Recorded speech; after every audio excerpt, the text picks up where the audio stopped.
एक दिन राधिका और उसकी सास को घर पर अकेले रहना पड़ गया था।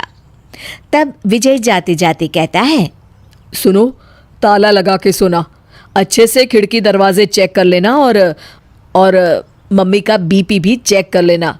हाँ जी, कोई दिक्कत नहीं है। अब आप आराम से जाइए शादी में, मैं मम्मी जी का पूरा ख्याल रखूंगी। और अपना ख्याल भी रखना। हाँ जी, अपना भी रखूंगी। अब जाइए ना आप। थोड़ी देर बाद गांव में जीप पर लगे एक स्पीकर से अनाउंसमेंट होती है।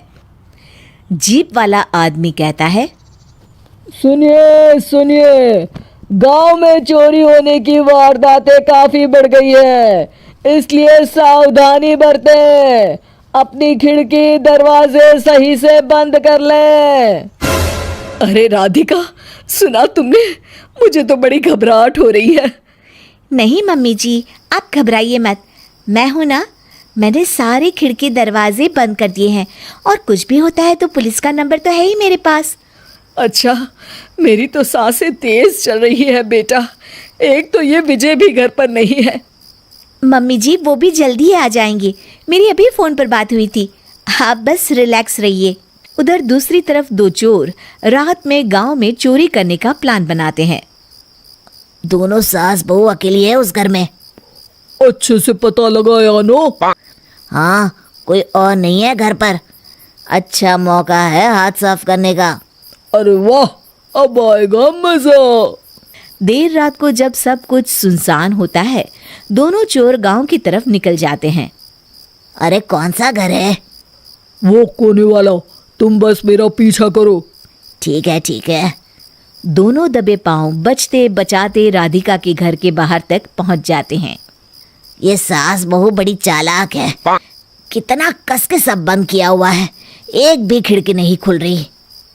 चोर खिड़की खोल ही रहा होता है कि तभी बिजली जोर से कड़कती है और चोर डर जाता है। राधिका की सास भी चौंक कर उठ जाती है।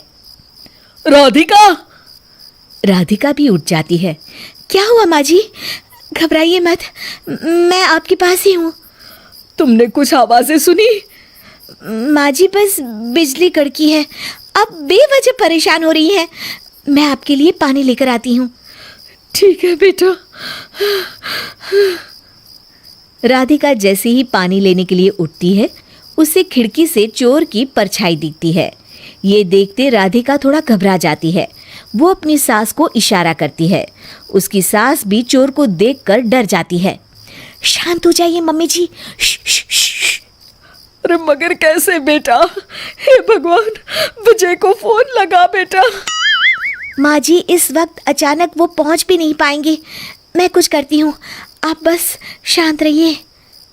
उधर चोर अपने काम में लगा हुआ है, वो सब सामान देख रहा होता है।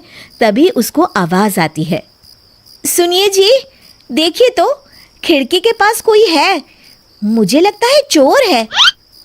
अरे इसका पति तो घर पर है। नहीं, वो बाहर गया हुआ है, मैंने उसे खुद बस से जाते हुए देखा था। तो ये बातें किससे कर रही है? राधिका जानबूझकर जोर जोर से बातें करने लगती है। सुनिए जी, जल्दी आइए ना बाहर, मुझे पक्का शक है कि घर में कोई घुस आया है। अरे लगता है इसका पति आ गया है, ये दोनों अकेली नहीं है। भोलू की जानकारी तो गलत थी, भागो। चोर घबराकर जल्दी जल्दी बाहर की ओर भागने लगते हैं। तभी एक चोर का पांव फिसल जाता है, मगर वो फिर से जल्दी से खड़ा होकर भागने लगता है। वो गली के कोने तक पहुंचने ही वाला होता है कि पुलिस उसको पीछे से आके पकड़ लेती है। अरे रुको तो, किधर भाग रहे हो दोनों? कब से तुम दोनों की तलाश थी हमको? साहब छोड़ दो हमको साहब। हमने कुछ नहीं किया। अच्छा, तो इतनी रात को क्या यहाँ जॉगिंग करने आए थे? हवलदार, दोनों को हथकड़ी लगाकर गाड़ी में बिठाओ। तभी पीछे से राधिका भी आ जाती है। मैम, आपने बड़ी बहादुरी दिखाई। अगर सभी आपके जैसे नीडर नागरिक हो तो कितना अच्छा हो। सर, आपको मेरी सासू माँ ने फोन किया था, उनका ही आइडिया था ये। हाँ, और चोर को डराने का आइडिया तो राधिका का था। बहुत ही समझदार और नीडर है मेरी बहू। चलिए, आप दोनों का ही बहुत बहुत शुक्रिया। आपने इन चोरों को पकड़वाकर देश की मदद की है। और हाँ, पुलिस स्टेशन आकर अपना इनाम जरूर से ले लीजिएगा। और अगले दिन विजय शहर से आ जाता है। वो अखबार में तस्वीर देखता है जिसमें राधिका और माँ इनाम ले रहे होते हैं। माँ, आपको कोई चोट तो नहीं आई है ना? अरे ना बेटा ना, जब तक राधिका साथ है तकलीफ कैसी। राधिका, तुम ठीक तो हो ना? I am so proud of you Radhika, तुम बहुत ही समझदार हो।